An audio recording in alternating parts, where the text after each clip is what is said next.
लोकसभा चुनाव के ऐलान से पहले एबीपी न्यूज के लिए सी वोटर ने किया है देश का सबसे बड़ा ओपिनियन पोल। इस सर्वे में 41,762 लोगों से बात की गई। 1 फरवरी से 10 मार्च के बीच सर्वे लोकसभा की सभी 543 सीटों पर किया गया। सर्वे में मार्जिन ऑफ एरर +-3 से +-5% है। तो सबसे बड़ा ओपिनियन पोल लेकर हाजिर है हम। तमाम आंकड़े आपके सामने रखूंगी मैं, लेकिन उससे पहले देखिए मैं कहां पर मौजूद हूं। जिस तरीके से आप देख रहे हैं बीते कई दिनों से चुनावी मोड में, चाहे कांग्रेस हो चाहे बीजेपी हो, चाहे ये दोनों चेहरे जो आप मेरे इर्द गिर्द देख रहे हैं, राहुल गांधी या फिर प्रधानमंत्री नरेंद्र मोदी, लोगों के बीच जाकर चुनावी सौगातें जिस तरह से प्रधानमंत्री की तरफ से की दी जा रही है, तो दूसरी तरफ राहुल गांधी भारत जोड़ो यात्रा के तहत लोगों के बीच लगातार पहुंच रहे हैं। और यहीं से आज मैं आपको वो आंकड़े दिखाने जा रही हूं। जम्मू कश्मीर के आंकड़े देखिए, सबसे पहले आपकी टीवी स्क्रीन पर है। कहां पर किसको 5 सीटें कुल, जिसमें 42% वोट जो है वो बीजेपी को जाता दिख रहा है। कांग्रेस प्लस को 44%, पीडीपी 7% और अन्य के खाते में 7% वोट शेयर जाता हुआ दिखाई दे रहा है। तो ये सबसे बड़ा ओपिनियन पोल और शुरुआत जम्मू कश्मीर के आंकड़े के साथ 5 सीटों का सवाल और 5 सीटों की तस्वीर वोट परसेंटेज के हिसाब से कुछ इस तरीके से खुलकर सामने आ रही है, जहां 42% बीजेपी और 44% कांग्रेस प्लस। तो ये जम्मू कश्मीर की बात हो गई। और जहां जम्मू कश्मीर में अब आपने ये वोट शेयर देखा, वोट परसेंटेज देखा कि किसके खाते में कितना जाता हुआ दिखाई दे रहा है। ये 5 सीटें आखिर किसको मिलती हुई दिखाई दे रही हैं, क्या कहता है जनता का मूड, और यही भांपने के बाद हम इन नतीजों को आपके सामने रख रहे हैं। अब सीटों में जरा अगर हम उन्हें कन्वर्ट कर लें तो ये तस्वीर देखिए, 2 सीटें यहां पर बीजेपी को जाती दिख रही हैं, 3 सीटों पर कांग्रेस प्लस का कब्जा हो सकता है, पीडीपी के खाते में 0 और अन्य के खाते में भी 0 का आंकड़ा, यानी कोई सीट नहीं मिलती दिखाई दे रही है। लेकिन 3 और 2 बीजेपी, 3 कांग्रेस प्लस। जम्मू कश्मीर की तस्वीर, 5 सीटों का पूरा लेखा जोखा ये है। Akhilesh, over to you. बिल्कुल, तो जम्मू कश्मीर का ये ओपिनियन पोल आपने देखा, इसका क्या इशारा है वो तो हम समझेंगे ही, लेकिन जो बड़ी बात इसमें निकलकर सामने आ रही है वो तस्वीर क्या कहती है। तस्वीर ये कह रही है कि कांग्रेस +3 और बीजेपी 2। लद्दाख में क्या स्थिति है उसे भी समझ लेते हैं, फिर मैं यहां बातचीत की शुरुआत भी करूंगा। शिरीन, लद्दाख को लेकर क्या कहता है हमारा ओपिनियन पोल? बिल्कुल अखिलेश, ये तो जम्मू कश्मीर की तस्वीर हमने साफ की। अब जरा लद्दाख की भी बात कर लेते हैं कि लद्दाख में इस बार लोगों का मन क्या है, वो टटोला है हमने, वो जाना है हमने। और लद्दाख के आंकड़े आपको मैं बता देती हूँ कि आखिर किस तरीके से, चाहे वो वोट शेयर हो या फिर सीटों के लिहाज से क्या निकल कर आ रहा है। लेकिन आप जरा इस पूरे सेट को भी देखिए। इसी तरीके से लोगों के बीच जन जन तक पहुंचने की कोशिश प्रधानमंत्री नरेंद्र मोदी और साथ ही राहुल गांधी कर रहे हैं। 60 से ज्यादा दिन राहुल गांधी अपनी जो है वो अपनी न्याय यात्रा में, भारत जोड़ो यात्रा में बिता चुके हैं। तो दूसरी तरफ प्रधानमंत्री भी लगातार अलग अलग राज्यों में जाकर लोगों से मिल रहे हैं, उनके लिए सौगातों की बौछार कर रहे हैं, कुछ इस तरह के रोड शोज भी कर रहे हैं। अब जरा आपको लद्दाख की सीटें, 1 सीट है यहां पर 44% वोट शेयर जो है वो बीजेपी को जाता दिख रहा है। कांग्रेस प्लस को यहां पर 41% और अन्य के खाते में 15% वोट शेयर जाता हुआ दिखाई दे रहा है। ये तो शेयर परसेंटेज की बात हो गई। किसको कितना, सबसे ज्यादा 44%, जो 1 सीट है लद्दाख की। एक भी सीट चुनावों में महत्वपूर्ण होती है, इसीलिए लद्दाख भी महत्वपूर्ण है। और यहां पर 44% के साथ जो बढ़त बनाती हुई दिखाई दे रही है, इस ओपिनियन पोल में लद्दाख का जो निकलकर मूड सामने आ रहा है जनता का, वो बीजेपी को फायदा पहुंचाता हुआ दिखाई दे रहा है। 44% वोट शेयर बीजेपी और उसके बाद कांग्रेस दूसरे नंबर पर। तो लद्दाख में बीजेपी की जीत, सर्वे जो बता रही है, सर्वे के मुताबिक यहां पर लद्दाख में बीजेपी की जीत संभव है। लोगों का मन यही टटोल कर जो हमने भापा है, जो जाना है, वो आकलन यही कहता है कि लद्दाख में बीजेपी बढ़त के साथ साथ ये जीत हासिल करेगी। जम्मू कश्मीर और लद्दाख को तो यहां पर 3-3 से टाई होता हुआ मुकाबला नजर आ रहा है। दोनों जगहों को हम जोड़ लें, कुल सीटें जो हैं उस लिहाज से आप देखिए, बीजेपी के खाते में 3 सीट जाती हुई दिख रही है, चूंकि लद्दाख में भी बीजेपी जीत रही है। और कांग्रेस प्लस की बात की जाए तो 3 सीटें उनकी झोली में भी जा रही है। इसका मतलब क्या उसे भी समझते हैं। और मेरे साथ जो तमाम मेहमान यहां पर मौजूद हैं उनसे मैं परिचय भी करवा दूं आपका। विजय त्रिवेदी जी को आप देख सकते हैं, अभय दुबे जी मेरे साथ यहां पर जुड़ चुके हैं, प्रदीप सिंह जी मौजूद हैं हमारे साथ, विनोद अग्निहोत्री जी भी मौजूद हैं, अजय सेतिया साहब हमारे साथ मौजूद हैं, विनोद शर्मा जी हैं और के शर्मा जी भारतीय जनता पार्टी का पक्ष रखेंगे। आप लोगों का बहुत बहुत स्वागत। और विजय जी, ये क्या इशारा है जम्मू कश्मीर और लद्दाख से जो हम देख रहे हैं तस्वीर?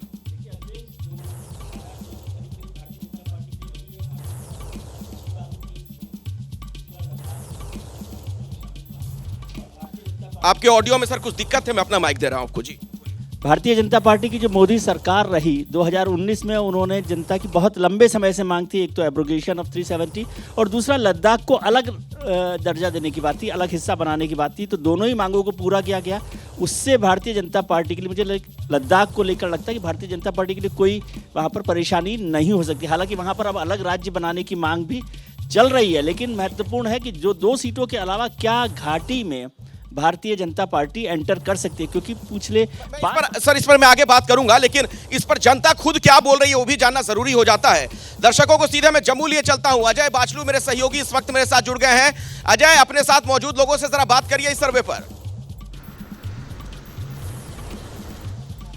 देखिए अखिलेश, मेरे साथ यहाँ युवा है, बुजुर्ग है, कुछ रिटायर्ड लोग हैं। जिस तरह का सर्वे आप बता रहे हैं, मतलब 2019 की स्थिति बीजेपी यहाँ रिपीट कर रही है। सर, एक सर्वे किया है हमने, उसमें जम्मू कश्मीर और लद्दाख की अगर 6 सीटों को मिलाया जाए तो ये आ रहा है कि जम्मू कश्मीर और लद्दाख की सीट पर बीजेपी 3 सीटें ले रही है और कश्मीर की जो सीटें हैं वो दूसरी पार्टियां ले रही हैं। क्या आप इसे सहमत हैं या आंकड़ा कुछ बदल सकता है?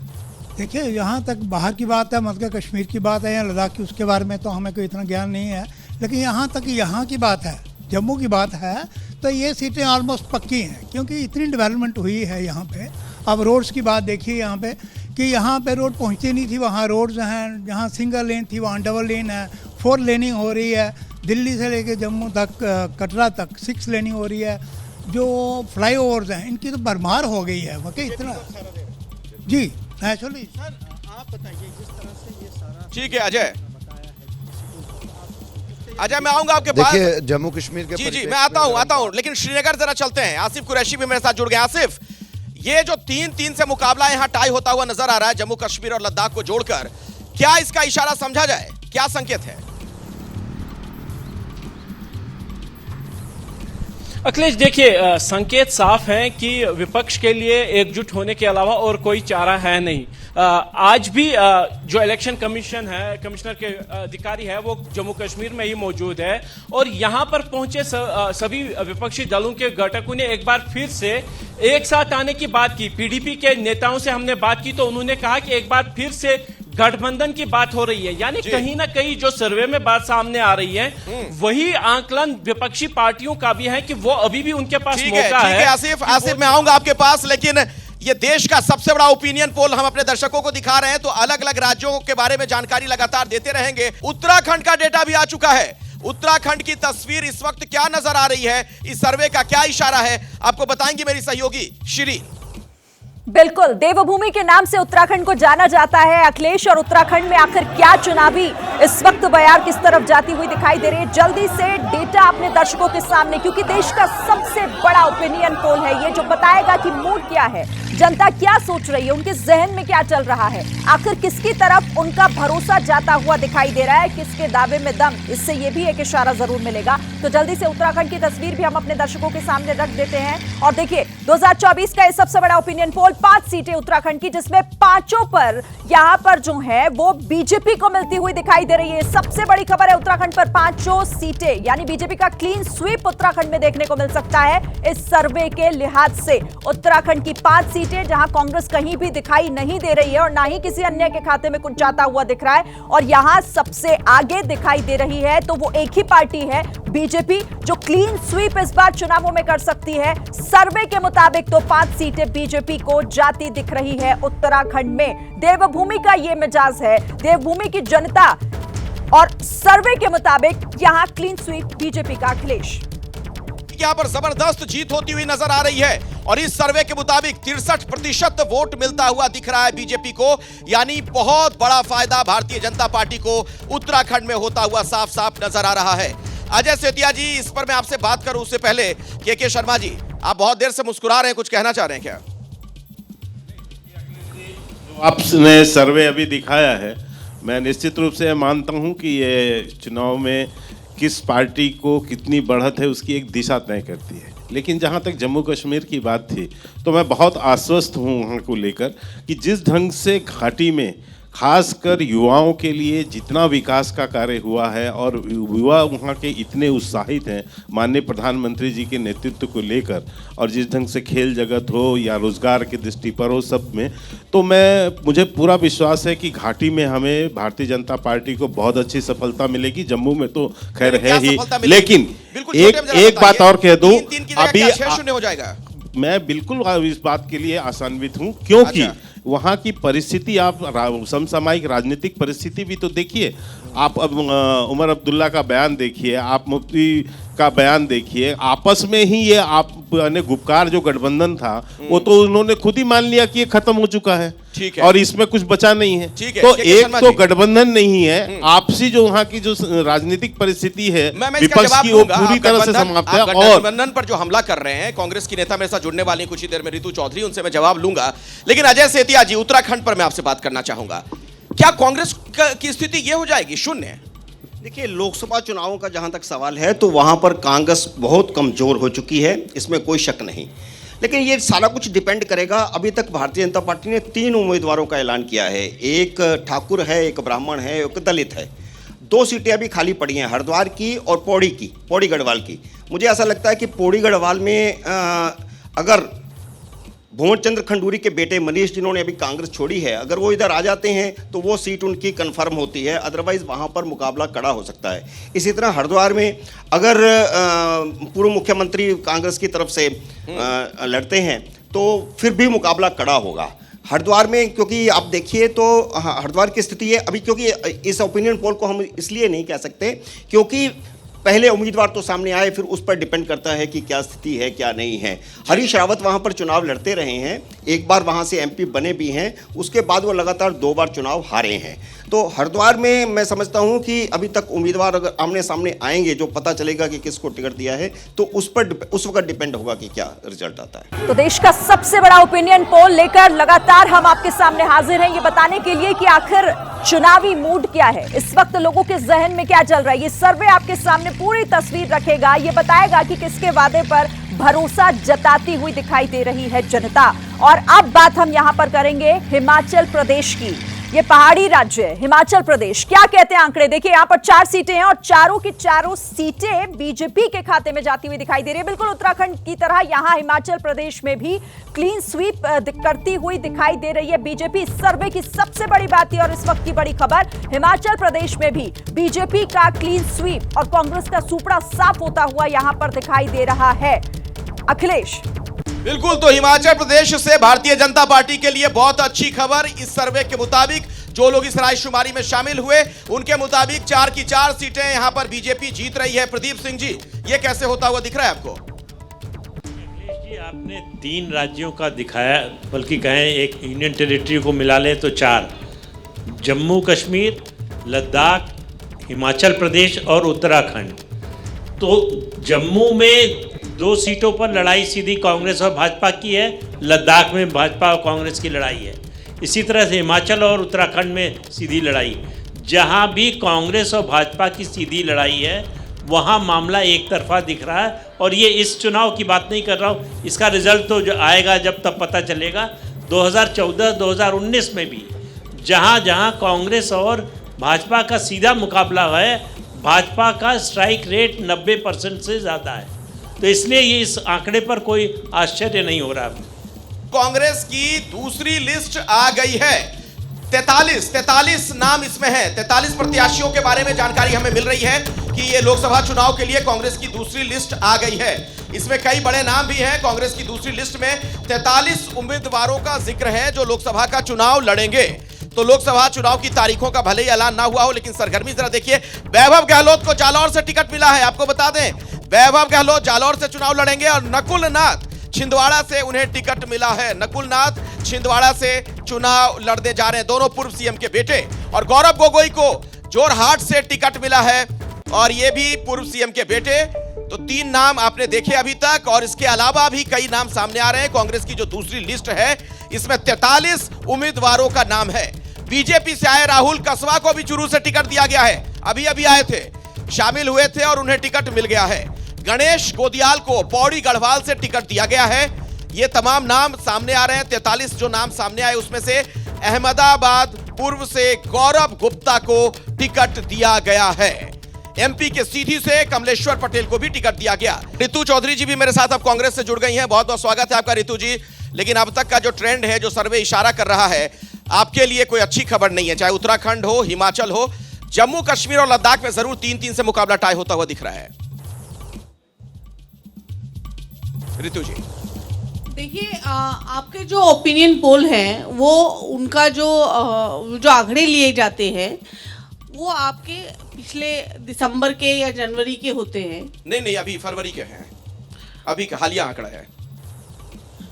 चलिए, अभी फरवरी के आज तक का है। मुझे अभी भी जानकारी दी गई है, आज तक का है। जी। हाँ। लेकिन उसमें ये है कि अब देखिए आपकी कितनी एक के बाद एक चीजें जो बदली जा रही हैं, उसका जो है जनता पर बहुत ज्यादा असर है। आपने देखा इलेक्टोरल बॉन्ड पर जो है सुप्रीम कोर्ट का क्या जो है आदेश रहा है, और भाजपा इसको लेकर जो है बार बार जो है बैकफुट पर जा रही है। एसबीआई को जो है चीज़ें छुपानी पड़ी और आज शाम तक का उनको वक्त दिया गया था। और फिर देखिएगा उसके बाद जो है इस तरह की काफ़ी जो है मुद्दे जो हैं वो भाजपा ने जो है जनता के सामने रखे, चाहे पेपर लीक का मामला हो, चाहे अन्य कोई भी इस तरह के जो है स्थानीय मुद्दे हों, चाहे राजस्थान के आप लगा लीजिए। राजस्थान में जब से सरकार बनी है, पहले भी आप देखिएगा इनके 24 सांसद थे, उसके बाद भी जो पूर्वी नहर परियोजना जो थी उसको जो है ये राष्ट्रीय परियोजना तक नहीं बनवा पाए। तो आपको क्या लग रहा है कि स्थिति बिल्कुल बदल जाएगी, मामला पूरा पलट जाएगा? देखिए, ऐसा है कि हमें लगता है कि राजस्थान में जो है अब की बारी भाजपा का सुपड़ा साफ होने वाला है। भाजपा का ही सुपड़ा साफ हो जाएगा। जी, क्योंकि बार-बार आप राजस्थान कह रही हैं, तो हम राजस्थान के आंकड़े अपने दर्शकों को दिखा देंगे। देश का सबसे बड़ा ओपिनियन पोल, और देखिए पूरे देश में इस वक्त चुनावी मूड जो है वो बिखरा दिखाई दे रहा है, और पॉलिटिकल पार्टीज भी अपने अपने स्तर पर पूरी कोशिश कर रही हैं जनता के बीच पहुंचकर उन तक अपनी अपनी बातें पहुंचाने की। प्रधानमंत्री नरेंद्र मोदी और राहुल गांधी भी बिल्कुल इसी कोशिश में है, जन जन तक पहुंचने की पूरी कोशिश।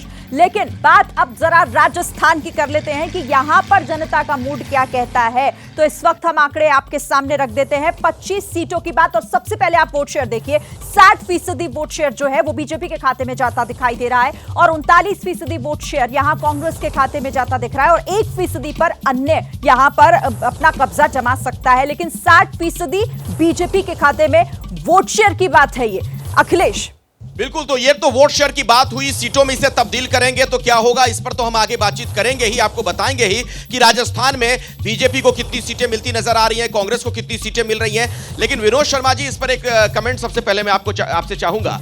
अगर 60% वोट एक बार फिर से बीजेपी को मिलता दिख रहा है, तो नतीजा कहीं ऐसा ना हो कि पिछली बार वाला फिर से हो? इशारा तो वही लग रहा है। अगर ऐसा होता है तो नतीजा वही होगा। लेकिन मैं सोच रहा हूँ काफ़ी देर से कि ये जो सर्वे है, ये सीज़न से बाहर आई उगरी सब्जी तो नहीं है कहीं, क्योंकि अभी तो सीज़न सेट इन ही नहीं किया है। अच्छा। अभी हमको चेहरे नहीं पता, हमको कैंडिडेट्स नहीं पता, हमको अलायंसेस नहीं पता, क्योंकि राजस्थान में भी संभावना है छोटी अलायंसेस की, जो कांग्रेस ने नहीं की थी असेंबली पोल्स में, और उसका मुआवजा दिया था हार कर। तो मेरा ये मानना है कि थोड़ा इंतज़ार करना अच्छा था, क्योंकि if you act in haste you repent at leisure. तो इसलिए मैं इस पे सवाल नहीं उठा रहा हूँ आपके काम पर, नहीं। लेकिन मैं सोच रहा हूँ कि क्या ये टाइमिंग उचित है कि अभी कोई पता नहीं। चेहरा तो सर लगभग क्लियर है। एक तरफ तो मोदी जी ही चेहरा है, चाहे लोकसभा की सीट कोई भी हो। देखिए, ऐसा है, दूसरी तरफ का चेहरा भले आप कह सकते हैं क्लियर नहीं है। देखिए, कई कॉन्स्टिट्यूएंसीज ऐसी है जहाँ पर हर कॉन्स्टिट्यूएंसी में मोदी जी चेहरा नहीं है। अभी भी इस देश में ऐसे नेता हैं जो अपने दम पर अपनी कॉन्स्टिट्यूएंसी रिटेन करते हैं, जीतते हैं और जितवाते भी हैं, और वो संभावना आपको राजस्थान में मिल सकती है, क्योंकि वहाँ 2 नेता विपक्ष में ऐसे हैं, सचिन पायलट और अशोक गहलोत, जो अपने अपने इलाकों में, और अभी हाल ही में कांग्रेस पार्टी ने, मैं गलत हूँ तो मुझे ठीक कीजिएगा, कि इन लोगों की निर्धारित कर दी है इनकी डिस्ट्रिक्ट्स की 3-3, 4-4 डिस्ट्रिक्ट्स पे आप नजर रखिए। तो अशोक गहलोत, सचिन पायलट क्या कमाल करते हैं, ये तो वक्त बताएगा। तो वोट शेयर हमने आपको दिखाया राजस्थान का, उसे जब सीटों में हम तब्दील करते हैं तो वो क्या इशारा है, देखिए जरा। मैं सीधे लिए चलता हूं एक बार फिर से आपको शिरीन के पास। बिल्कुल अखिलेश, और देखिए वोट शेयर की बात तो हमने कर ली। 60% के साथ यहाँ पर बीजेपी बढ़त बनाती हुई सबसे आगे खड़ी हुई इस लाइन में दिखाई दे रही है। लेकिन अब जरा बात हम कर लेते हैं कि अब हमें अगर इन्हें सीटों में कन्वर्ट करते हैं तो फिर नतीजा क्या होता है, यानी सीटों के लिहाज से इन 25 सीटों का लेखा जोखा क्या निकलकर सामने आ रहा है इस सर्वे में। अब आपके सामने वो नंबर, और देखिए 25 की 25 सीटें बीजेपी के खाते में जाती दिखाई दे रही है। क्लीन स्वीप बीजेपी का इस राज्य में भी, राजस्थान में भी, यानी कांग्रेस और बाकियों को निराशा हाथ लगेगी। इस सर्वे के मुताबिक ऐसा संभव है। राजस्थान में बीजेपी का क्लीन स्वीप, बीजेपी 25 की 25 सीटों पर कब्जा जमा सकती है। राजस्थान में लोकसभा चुनावों का यह सबसे बड़ा ओपिनियन पोल और सर्वे का नतीजा कहता है अखिलेश कि क्लीन स्वीप बीजेपी का राजस्थान में। बिल्कुल, बीजेपी के लिए यहां से भी बहुत अच्छी खबर है। 25 की 25 सीटें जीतती हुई नजर आ रही है बीजेपी, यानी पुराना जो पिछला रिकॉर्ड था वही दोहराता हुआ राजस्थान में नजर आ रहा है। ऐसे में जनता क्या सोचती है इन सर्वे पर, वो भी जानना जरूरी हो जाता है। मैं आपको जयपुर सीधे लिए चलता हूं। मनीष शर्मा मेरे सहयोगी वहां पर मौजूद हैं, उनके साथ पब्लिक भी है। मनीष,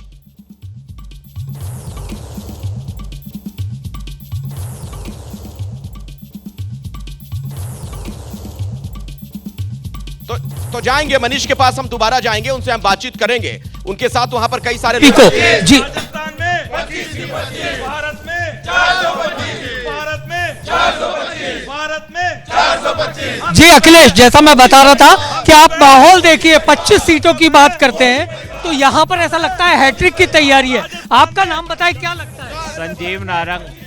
अब की बार 25 की 25 है, पिछली 2 बार का रिपीट होगा और हम मोदी जी के साथ हैं और विकसित भारत का संकल्प पूरा होगा और देश सुरक्षित रहेगा। जी आप बताएं। राजस्थान में 25-25 सीट बीजेपी के लिए है, ये मोदी जी के लिए हमारी शुभकामनाएं। राजस्थान में 25 की 25 सीट आएगी और भारत में 425 आएगी मोदी जी। 25 की 25 राजस्थान में 25 की 25, ये पक्का तय है, इसमें कोई शक शुबा नहीं है। राजस्थान में 25 की 25 और भारत में 425। कोई और ऐसे भी है जो इत्तेफाक रखते हो कि 25 की 25? इत्तेफाक रखने वाला नहीं, पूरे भारत में कोई इत्तेफाक नहीं रख सकता। राजस्थान में 25 की 25 और पूरे भारत में 400 के पार। कोई संदेह नहीं है, 25 की 25 और पूरे भारत। कोई संदेह नहीं है सर, 25 की 25 आएंगी राजस्थान। कोई संदेह नहीं है, पूरे 25 की 25 आएंगे और भारत में भी 425 से ज्यादा आएंगे। बिल्कुल 25 की 25 आएंगे राजस्थान में और पूरे देश में 425 से ऊपर जाएंगे। दुनिया की कोई ताकत 400 से ऊपर कोई रोक ही नहीं सकती और मोदी जी तीसरी बार 100% डंके की चोट पे 25 की 25 400 पार। मोदी जी इस तरह से प्रधानमंत्री बन रहे हैं केवल इतिहास रचने के लिए और आगे भी इतिहास रचेंगे। 425 सीटें लाके जिताएंगे और इतिहास की और तीसरी बार प्रधानमंत्री बनते हुए ऐसे ऐसे फैसले करेंगे जो युग पुरुष करते हैं। युग पुरुष के नाम पे उनका लिखा जाएगा आदरणीय नरेंद्र मोदी। तीसरी बार मोदी सरकार और सारी गारंटी लागू होगी, चाहे एनआरसी हो, चाहे पॉपुलेशन कंट्रोल बिल हो, सारी चीज लागू होंगी। सब 25 पर सहमत है, आप बताएं। सर 25 की 25 सीटें आएंगी, विपक्ष साफ 425 हमारा साथ। मोदी जी बिल्कुल एक तरफा जीत लेके वापस प्रधानमंत्री बनेंगे और देश का विकास करेंगे। मोदी जी डेफिनेटली 425 सीटें लेकर के आ रहे हैं। राजस्थान में 25 की 25, राजस्थान में 25 आएगी, देश में 425 आएगी। मोदी जी स्थायी प्रधानमंत्री रहने वाले हैं। स्थायी प्रधानमंत्री आपसे। राजस्थान में 25 की 25, भारत में 425 आएगी। तो अखिलेश, आप देख सकते हैं जयपुर की जनता का मूड। यहाँ पर एक ऐसा लगता है हैट्रिक की तैयारी है 2014, 2019 और अब 2024। जी अखिलेश। बिल्कुल, और आपके साथ जहां लोग मौजूद हैं सब यही बात कह रहे हैं। बार बार मोदी की बात हो रही है, मोदी मोदी वहां पर लोग कहते नजर आ रहे हैं।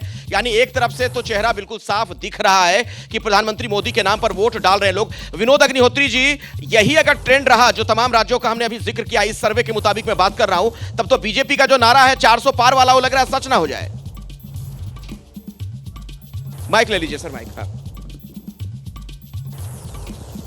देखिए राजस्थान की अगर बात करें तो 60% वोट जिस पार्टी को मिलेगा, तो जाहिर है 25 की 25 सीटें आएंगी। 14 में भी यही स्थिति थी और 19 में भी यही स्थिति थी।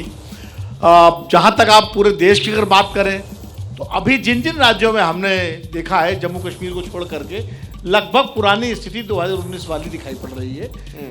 उत्तराखंड, हिमाचल, वहां भी वही स्थिति थी। जम्मू फैक्टर क्या, मोदी फैक्टर 2019 वाली स्थिति है। हाँ। अभी तक जो आपके सर्वे के हिसाब से, तो अभी हमको, और क्योंकि जो अभी प्रदीप जी ने एक बात कही थी, ये वो राज्य हैं जहां कांग्रेस बीजेपी का सीधा मुकाबला है और जाहिर है कांग्रेस बीजेपी का सीधा मुकाबला है तो वहां आपको बीजेपी का बहुत बड़ा एज दिख रहा है।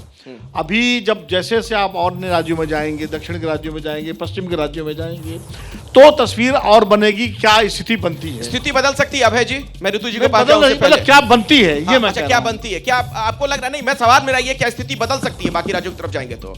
नहीं, देखिए, जहां तक 400 सीटें पार, 400 और उसके पार जाने का सवाल है, ये कोई पार्टी तभी हासिल कर सकती है जबकि पूरे देश में वो समान रूप से जीते। अभी ये तय नहीं है कि भारतीय जनता पार्टी ने दक्षिण भारत का कोड क्रैक किया है या नहीं किया है। कोशिश कर रहे हैं, वो कई जगह अलायंस पार्टनर हैं, छोटे अलायंस पार्टनर हैं, कर्नाटक में बड़े अलायंस पार्टनर हैं। तो मुझे नहीं लगता कि आप 400 तक पहुंच सकते हैं जब तक दक्षिण भारत में चुनाव नहीं जीतते। ठीक है ऋतु जी, राजस्थान से तो आप बहुत ज्यादा उत्साहित थी राजस्थान को लेकर वहां, लेकिन 25 की 25 सीटें बीजेपी जीती नजर आ रही है। देखिए, ये आपका ओपिनियन पोल कहता है कि 25 की 25 सीट आ रही हैं, लेकिन जनता क्या कहती है, जनता का क्या मूड है, वो तो आपको जब चुनाव हो जाएगा उसके बाद ही पता चलेगा। और आप ये जो लोकसभा चुनाव है, ये जो लड़ाई है, ये अमीर और गरीब के बीच की लड़ाई है। कांग्रेस जो है वो गरीब की लड़ाई लड़ रही है। जो मतलब के शर्मा जी, अमीर गरीब की लड़ाई है जिसमें आप हार जाएंगे। मैं इनके इस बयान पे हंस ही सकता हूँ अखिलेश जी, इससे ज़्यादा क्या कर सकता हूँ। अभी जब 3 राज्यों के चुनाव हो रहे थे तो इसी तरह के बयान आते थे। इसी जो है राजस्थान के लिए कहते थे कि साहब गहलोत जी की तो सरकार बनना तय है। इसी तरह मध्य प्रदेश की बात करते थे और भूपेश बघेल जी को लेके तो पता नहीं कितने आसमान में हवाई फायर हो रहे थे। तीनों राज्यों की स्थिति आपने देख ली, किस बुरी तरह कांग्रेस जो है धाराशायी हुई है। तो इसी तरह जो है लोकसभा के चुनाव में तो अभी इनके ना गठबंधन तय है, ना इनकी कोई नीति तय है, ना कोई किसी तरह का कोई प्रारूप इनका दिख रहा है। जो भी सहयोगी थे वो भी छोड़ के भाग गए इनके गठबंधन के उसमें। विनोद जी आसान्वित हैं, बड़े भाई हैं कि अभी वो कुछ और गठबंधन कर लेंगे, पता नहीं कब करेंगे और कब का लॉन्च करेंगे। अभी तो 20 बार इनका नेता लॉन्च नहीं होता है, तो मैं क्या बोलूं इस पे। मुझे 1 मिनट उनकी बात का जवाब देने दीजिए। 20 सेकंड का समय दे रहा हूं, मुझे गुजरात जाना है। देखिए, मुझे कोई आश्चर्य नहीं है कि वो हंसे। गरीब के नाम पर जो भाजपा जो हंसने का काम करती है और गरीब को नीचा दिखाने का काम करती है, और उनके प्रवक्ता भी वही करते हैं, तो मुझे इसमें कोई आश्चर्य की बात नहीं है। तो चुनावों से ठीक पहले क्या है जनता का मूड, यही जानने के लिए सर्वे किया है हमने। और अब ये आंकड़े आपको ये बताने के लिए काफी है कि आखिर चुनावी मूड है क्या, लोगों के जहन में क्या चल रहा है, किस पर भरोसा। बात प्रधानमंत्री नरेंद्र मोदी के गृह राज्य यानी के गुजरात की कर लेते हैं। गुजरात में क्या सोच रही है जनता, और यहाँ पर 26 सीटें गुजरात की, उसका वोट शेयर सबसे पहले आपके सामने रख देते हैं। और 64% वोट शेयर बीजेपी के खाते में जाता हुआ दिखाई दे रहा है। दूसरी तरफ 35% वोट शेयर जो है वो कांग्रेस के खाते में जाता दिख रहा है। अखिलेश, विनोद शर्मा जी, आप मुस्कुरा रहे हैं, लेकिन जरा ये बताइए, गुजरात में कुछ बदलता हुआ दिख रहा है आपको? यहाँ भी कुछ बदलेगा ऐसा लग रहा है आपको? भैया, यहाँ पर तो मैं माइनॉरिटी में हूँ और हमारे पास तो सिर्फ आप जो दिखा रहे हैं वही डिस्कस करने के लिए हैं। नहीं, नतीजे जो पूर्व में गुजरात के आए हैं वो भी आपके पास है। मैं यशवंत देशमुख यहाँ होता तो कुछ सवाल मैं उससे पूछता, पूछिए आप। वो है नहीं। लेकिन मैं ये कहना चाहता हूँ कि ये जो परसेंटेज होती है, अगर ये इवनली स्प्रेड है तो समझिए कि क्लीन स्वीप है। लेकिन अगर ये परसेंटेज इंडिविजुअल कॉन्स्टिट्यूंसीज में हाई वोटिंग स्कोर से मिल रही परसेंटेज है तो फिर आपको नतीजे अलग मिल सकते हैं। लेकिन गुजरात का ट्रैक रिकॉर्ड वैसा नहीं है। वोट शेयर की बात हो गई, वोट परसेंटेज किसके खाते में कितना जाता दिखाई दे रहा है। अब आप जब सीटों में बदलेंगे तो समझ आएगा कि आखिर किसकी ताकत कितनी है। प्रधानमंत्री नरेंद्र मोदी या राहुल गांधी, किसके दावों पर जो है जनता भरोसा जताती हुई दिख रही है। तो अब इन 26 सीटों में से किसके खाते में कितनी सीटें देखिए आप। 26 की 26 सीटें इस राज्य में भी, गुजरात में भी बीजेपी की तरफ, बीजेपी के खाते में। ये सर्वे इसके मुताबिक क्लीन स्वीप इस राज्य में भी सीटों के लिहाज से बीजेपी करती हुई दिखाई दे रही है। कांग्रेस के लिए एक भी सीट यहां पर जाती उसके खाते में नहीं दिख रही है। अखिलेश, बिल्कुल। और देखिए, जब पूरे देश में मोदी फैक्टर काम करता हुआ दिख रहा है वर्तमान में, तो गुजरात तो खैर गृह राज्य है प्रधानमंत्री मोदी का, और पूर्व में भी जो नतीजे आए हैं कुछ इसी तरीके का वहां का इशारा रहा भी है। मैं गुजरात चलता हूं, हिरेंद्र मेरे साथ जुड़ गए हैं, मेरे सहयोगी, उनके साथ वहां की जनता भी है। जरा उनसे बातचीत करिए और जानिए ये जो सर्वे का इशारा है, सारी सीटें एक बार फिर से बीजेपी की झोली में, क्या कह रहे हैं लोग? बिल्कुल, मेरे साथ यहाँ के लोग जुड़े हैं, उनसे ही बात कर लेते हैं। देखिए, एबीपी का जो पोल है उसमें फिर से दोबारा तीसरी बार 26 में से 26 सीट जा रही है भाजपा को। आप क्या मानते हो, ये सही है, भाजपा को 26 सीट मिलेगी? 101% सही है। 26 गुजरात की सीट है। क्या कारण रहेगा, क्यों 26 से 26 भाजपा को मिलेगी? की बार मोदी सरकार। लेकिन क्यों मोदी सरकार? राम मंदिर। अच्छा, आपका क्या मानना है, क्यों इस बार फिर से 26 सीट भाजपा? देखो, मोदी जी ने इतना विकास किया है कि गुजरात में आप कोई भी प्रदेश में चले जाइए, आपको सब जगह विकास ही विकास दिखेगा। किसी के लिए समान, मतलब बोलते हैं कि हर चीज़ हर एक के लिए है, तो ऐसा ही है। मुसलमान को भी हर चीज़ मिलती है, हिंदू को भी हर चीज़ मिलती है। घर भी सबको बांटे, तो हर एक को बिना भेदभाव के बांटे हुए है। अच्छा, आपका क्या मानना है, फिर से एक बार 26 में से एक बार मोदी सरकार। क्या कारण, क्या कांग्रेस को क्यों पसंद? बार मोदी परिवार। अच्छा, कांग्रेस क्यों पसंद नहीं करते यहाँ के लोग? कांग्रेस नहीं पसंद है। कारण क्या उसका? उसका पहले का बहुत है। पहले का बहुत है। चाचा, आप क्या मानते हो, फिर से मोदी जी ले जाएंगे 26? फिर से नहीं, बार बार ले जाएंगे, बार एक बार नहीं, हर बार ले जाएंगे। जब इलेक्शन आएगा तभी कांग्रेस की तरफ से। ऋतु जी, गुजरात में तो आप कह दीजिए कि चलिए ठीक है, मैं इस ओपिनियन पोल को नहीं मानती हूँ, सर्वे को नहीं मानती हूँ, लेकिन वहां तो पहले भी जो नतीजे आए हैं कुछ इसी तरीके का ट्रेंड रहा है, कुछ यही इशारा है। देखिए, इसमें तो पहली बात तो इसमें कोई शक नहीं है कि 2014 और उसके बाद के 2019 के जो इलेक्शन थे उसमें जो है बम्पर सीट जो है बीजेपी को हासिल हुई, लेकिन इतना जो है विहंगम उनको जो है मत मिलने के बाद भी वो जो वादे लेकर आए थे वो वादे तो नहीं निभा पाए। वो तो जनता भी समझती है। अभी जो भाई साहब अभी बोल रहे थे स्क्रीन पर, विकास का नाम ले रहे थे, अगर इतना ही विकास किया तो क्यों उनको चादरों से छुपाना पड़ता है गुजरात में? क्यों जो दीवारें बनानी पड़ती हैं गरीब आदमियों के सामने? अच्छा, उनको तो कितनी सीटें कांग्रेस को मिल जाएंगी आपके मुताबिक? देखिए, मैं गुजरात में आपको मैं दावा करती हूँ कि हमारी आधी से ज्यादा सीट जो है, 13 से ज्यादा, मतलब 14 सीटें। जी, 14 सीटें। के शर्मा जी, 14 सीटें इस बार कांग्रेस जीत लेगी वहां पर गुजरात में। मैं क्या कहूँ, मुझे फिर हंसी आती है शर्मा अपनी जी, विधानसभा नहीं, की शर्मा जी को विधानसभा की सीटें का आकलन अखिलेश करने। जी, मैं आपसे पूछना चाहती हूँ कि बीच में इनको क्यों कोई बोल- मानसिक प्रॉब्लम है क्या? इनको कोई मतलब इनको कोई इलाज की जरूरत है कि ये हंस रहे हैं हर बात पर? यहाँ पर सीरियस डिस्कशन हो रहा है और ये हंस देते हैं। किस बात पे हंस रहे हैं? एक ब्रेक लेना होगा शर्मा जी। अखिलेश जी, मैं मुझे हंसी इसलिए आ रही है कि आप कोई भी बात बोलते हैं तो तथ्यों पर तो बोलिए। अरे आप तथ्यों पर आज तक नहीं बोले। जुमलों की सरकार है, जुमलावादी सरकार है, जुमलों पर चल रहे हैं आज तक आप। करने दीजिए, फिर तो मैं इनकी हंसी निकालती हूँ ना अभी। फिर मैं इनकी हंसी निकालती हूँ। बताइए ना, एक बात बताइए ना, हंसने दीजिए, आप चलिए ये कोई बात नहीं। बताइए, हंसना मुस्कुराना सेहत के लिए भी बढ़िया होता है। बोलने दीजिए शर्मा जी ये को, बता दीजिए 400 का दावा करते हो तो इतना तामझाम मुझे ब्रेक लेना पड़ेगा। के शर्मा जी 20 सेकंड में जल्दी से। तामझाम क्यों कर रहे हैं अगर 400 का दावा है? जल्दी जल्दी। चिल्लाने के लिए भेजा है भाई। बोलिए शर्मा जी, आपकी आवाज बुलंद है, बोलिए। नहीं, मैं केवल इतना कह रहा हूँ कि आप जब तथ्यों पर आधारित कोई बात ही नहीं करेंगे तो मुझे आपकी मूर्खता पर हंसी ही आएगी। आपकी मूर्खता पर हंसी आएगी। विधानसभा में 17 सीट है इनके पास कुल, और ये 13 सीट लोकसभा जीत रही है।